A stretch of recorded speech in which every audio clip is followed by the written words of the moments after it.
केंद्र सरकार 1 जुलाई से नए लेबर कोड लागू कर सकती है।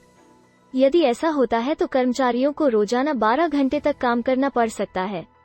हालांकि कर्मचारियों को सप्ताह में 48 घंटे ही काम करना होगा, यानी अगर वो एक दिन में 12 घंटे काम करते हैं तो उन्हें सप्ताह में केवल 4 दिन काम करना होगा। 44 सेंट्रल लेबर एक्ट को मिलाकर ये 4 नए लेबर कोड तैयार किए गए हैं।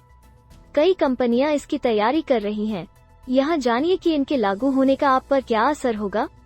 सोशल सिक्योरिटी कोड, इस कोड के तहत ESIC और EPDO की सुविधाओं को बढ़ाया गया है। इस कोड के लागू होने के बाद असंगठित क्षेत्र में काम करने वाले workers, gigs workers, platform workers को भी ESIC की सुविधा मिलेगी। इसके अलावा किसी भी कर्मचारी को ग्रेच्युटी पाने के लिए 5 साल का इंतजार नहीं करना होगा। इसके अलावा बेसिक सैलरी कुल वेतन का 50% या अधिक होना चाहिए। इससे ज्यादातर कर्मचारियों की वेतन का स्ट्रक्चर बदल जाएगा। बेसिक सैलरी बढ़ने से PF और ग्रेच्युटी का पैसा पहले से ज्यादा कटेगा। PF बेसिक सैलरी पर आधारित होता है। PF बढ़ने पर टेक होम या हाथ में आने वाली सैलरी कम हो जाएगी। Occupational safety, health and working condition code, इस कोड में लीव पॉलिसी और सेफ एनवायरनमेंट तैयार करने की कोशिश की गई है।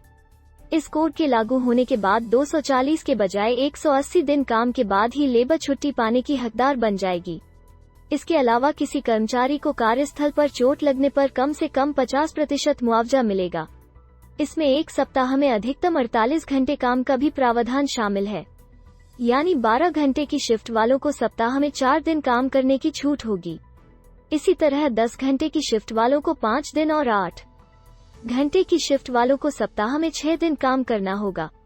इंडस्ट्रियल रिलेशंस कोड, इस कोड में कंपनियों को काफी छूट दी गई है।